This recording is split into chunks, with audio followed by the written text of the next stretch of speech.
वाहेगुरु जी का खालसा, वाहेगुरु जी की फतह। आज हम एक ऐसा इतिहास प्रस्तुत करेंगे जो पीढ़ी दर पीढ़ी चला आ रहा है। भारत का इतिहास केवल युद्धों और विजयों का नहीं है, यह उन आध्यात्मिक मुलाकातों का इतिहास भी है जहां धर्म, संस्कृति और मानवीय करुणा ने एक दूसरे को छुआ है। और ऐसी ही एक दिव्य कथा है सिखों के 9वें गुरु श्री गुरु तेग बहादुर साहिब जी और उत्तर पूर्व भारत के त्रिपुरा राजवंश के बीच बने उस अमर रिश्ते की, जो समय की सीमाओं को पार कर आज भी जीवित है।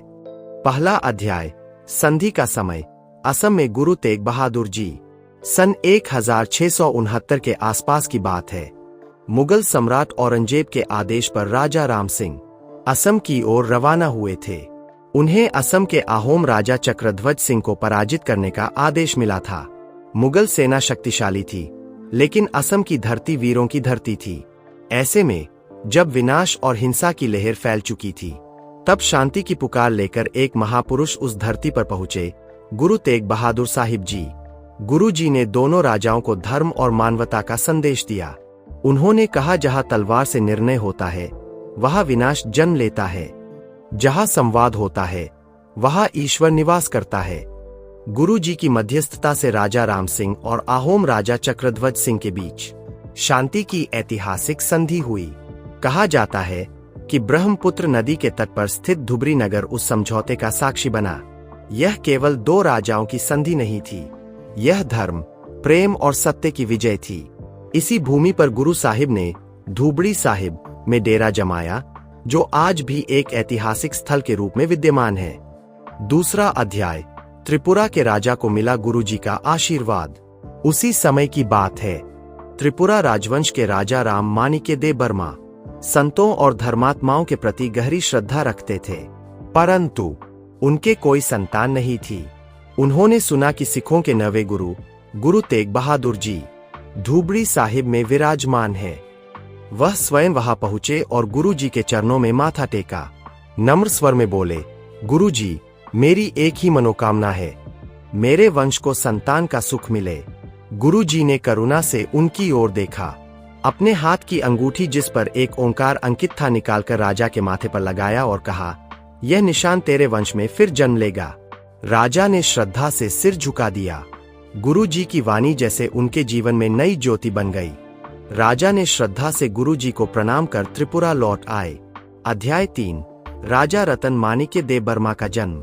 कुछ वर्षों बाद त्रिपुरा राजमहल में एक बालक का जन्म हुआ, जिसका नाम रतन माणिक्य देव बर्मा रखा। उसके माथे पर वही दिव्य निशान था, एक ओंकार। राजमहल में यह एक चमत्कार के समान था। बालक बड़ा हुआ और एक दिन जब वह दर्पण के सामने श्रृंगार कर रहा था, तो उसने अपनी माता से पूछा, माँ, मेरे माथे पर यह निशान कैसा है? माता ने स्नेह से कहा, बेटा, यह निशान तेरे जन्म का वरदान है।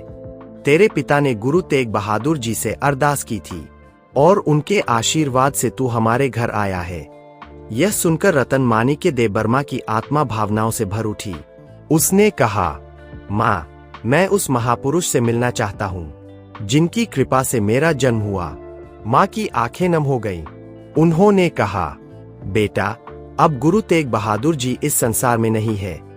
दिल्ली के बादशाह औरंगजेब ने उन्हें धर्म की रक्षा के लिए शहीद कर दिया, परंतु उनकी ज्योत, उनका प्रकाश अब उनके पुत्र 10वें गुरु श्री गुरु गोबिंद सिंह जी में प्रकट है, जो इस समय आनंदपुर साहिब में विराजमान है।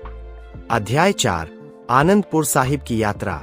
राजा रतन माणिक्य देव बर्मा ने निश्चय किया कि वह गुरु गोविंद सिंह जी से मिलने जाएगा। त्रिपुरा उस समय व्यापारिक दृष्टि से अत्यंत समृद्ध राज्य था, जहां समुद्री तट से दूर देशों के व्यापारी आया करते थे। राजा ने निश्चय किया कि वह सिर्फ उपहार नहीं, बल्कि श्रद्धा के प्रतीक लेकर जाएगा।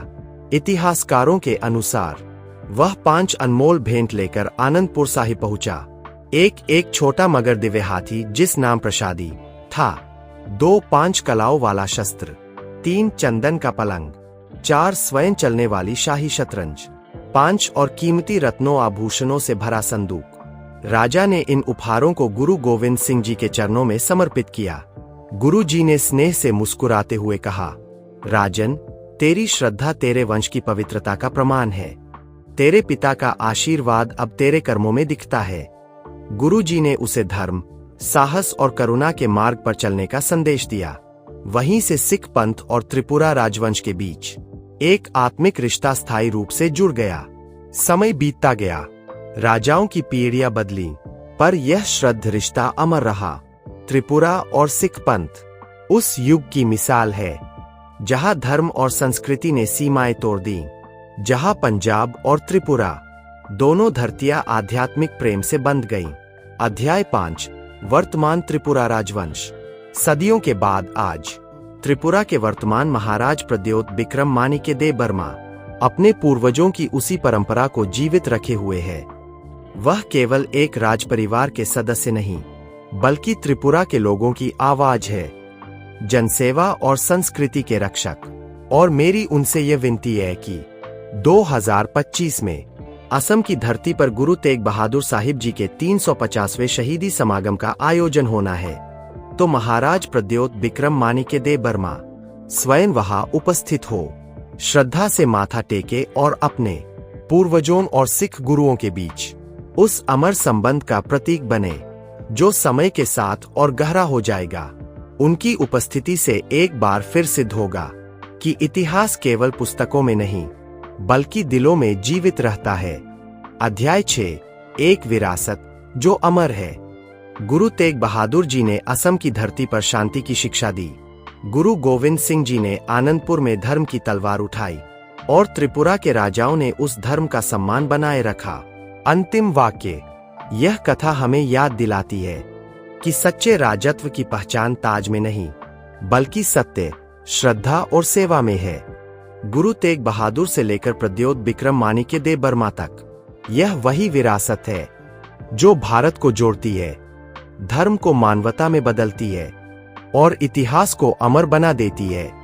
वाहे गुरु जी का खालसा, वाहे गुरु जी की फतेह। धन्यवाद।